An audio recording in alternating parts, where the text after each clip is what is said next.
improv on trending topics, going camping. So this one time I was out going camping. I tend to like to go on my own. I don't like being one of those people who put out online, hey, go camping with me. Because, putting up a tent is kind of a special thing, kind of a vulnerable situation. So I don't find it too wise, shall we say, to just put out your information like that. Besides, honestly, I like the isolation.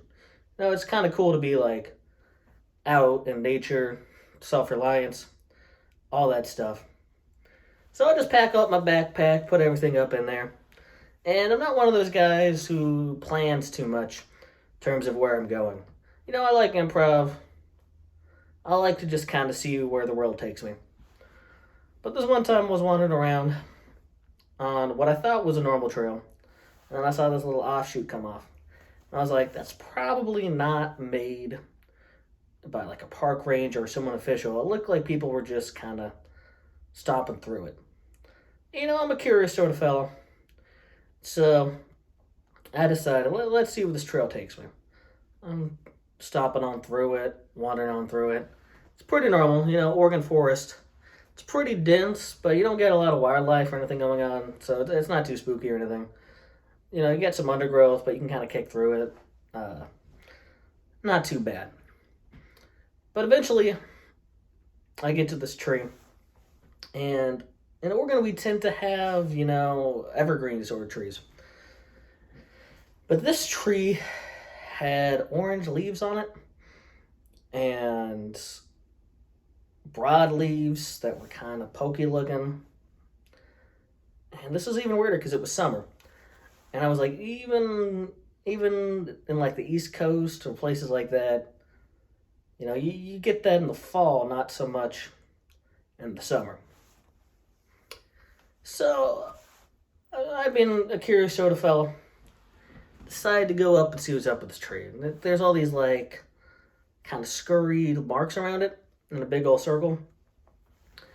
And I'm pretty sure they were made by humans. You couldn't really tell. There weren't paw prints, so to speak, but there were definitely footprints. Broad sort of footprints. And so, a little siren coming. I don't know if I should tell the story. You know what? Siren's probably not for me.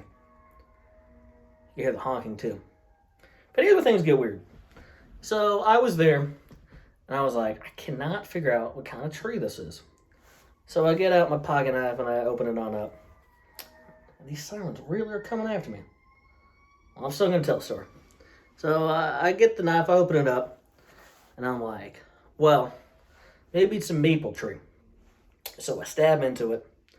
But it's not the nicest thing to do. But, the tree had all these, like, scratch marks and stuff on it that I thought were from, like, regular wear and tear. But I don't know. So I cut into it. And lo and behold, surprised to find it, yes, there is some sap in there. And normally sap's kind of brown, umber sort of covered. And this sap comes out, and it's like bright blue. And blue's a pretty rare color in nature. You don't tend to get it too much. You got some blue-blooded animals, but even then, I don't think this was an animal. I'm pretty sure it was a tree. So it comes out, and I was really hungry, gotta be honest. I had been on the trail for quite some time, didn't pack enough snacks.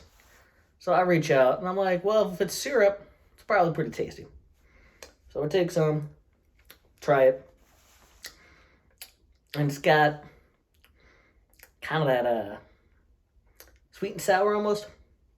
Like definitely some sucrose up in there, probably some fructose, but also that flavor you get from like stuff being fermented, that like alkaline aftertaste. Got some bite to it. I had to say, it was pretty dang tasty. So I was like, well, there's no one else around, and I got an empty canteen. And I figured maybe if I take a sample, I can figure out what's in it. So, stab it a bit more, take it on out, scoop it on into my canteen, take it with me. I was like, I gotta figure out what the stuff is. Let's call this hike for a day and just take it on home with me. So I put it in my pocket, and I walk on back, and the trail's still pretty rough, but I walk on back. I get back to the little parking lot area.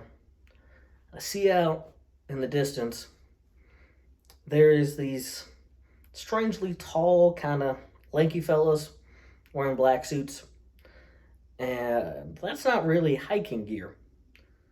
And I was like, oh no, are they looking at me?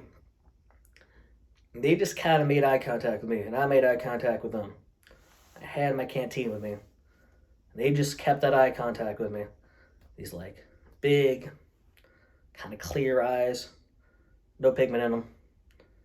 And I unscrew the top, and they just point at me. And I just pour out the canteen. Because I thought that's what they wanted me to do. Couldn't say why, but that's just the feeling I got. I screwed the top back on. And I made eye contact with them, and they made eye contact with me. I was feeling particularly like I need to get to my car. So I broke eye contact, as you kind of do with aggressive animals.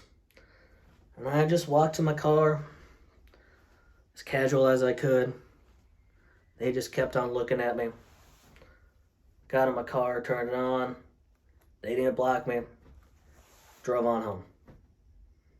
Never was quite sure what the tree was. Know one thing though, I ain't going back to it.